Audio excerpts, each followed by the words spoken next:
சிந்தனை வந்து doctor APJ Abdul Kalam சொன்ன ஒரு தாட். சரியா? You cannot change your future. என்ன இதோட அர்த்தம் என்ன? You cannot change your future but you can change your habits and surely your habits will change your future. இதோட அர்த்தம் என்னன்னா, உங்களால் உங்களோட எதிர்காலத்தை மாற்ற முடியாது. யாருனால எதிர்காலத்துக்கு உங்களால் போக முடியுமா? முடியாது. அப்போ உங்களுடைய எதிர்காலத்தை மாற்ற முடியாது. பட் உங்களுடைய பழக்க வழக்கங்களை நீங்கள் மாற்றிக்கிட்டீங்கன்னா கண்டிப்பாக உங்களுடைய எதிர்காலத்தை உங்களால் மாற்ற முடியும் அப்படின்னு சொல்கிற தாட்டு தான் இது. சரியா? அப்போ நம்ம என்ன பண்ணணும்?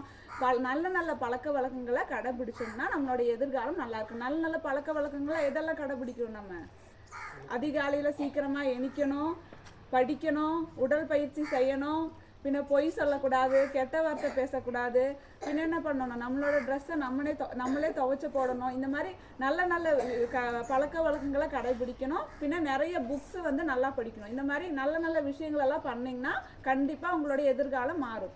அதுவே கெட்ட விஷயங்களெல்லாம் நீங்கள் ஃபாலோ பண்ண இந்த வயசுல நீங்கள் வந்து இதை குடிக்கிறது, புகைப்பிடிக்கிறது இந்த மாதிரியெல்லாம் பண்ணிங்கன்னா உங்கள் எதிர்காலம் என்ன ஆகும்? கேள்விக்குறியாயிரும். அதனால தீய பழக்க வழக்கங்களை கடைபிடிக்காம நல்ல நல்ல பழக்க வழக்கங்களை கடைபிடிங்க. கண்டிப்பா உங்களுடைய வாழ்க்கை நல்ல எதிர்காலமாக மாறும். இன்றைய நாள் இனிய நாளாக அமைய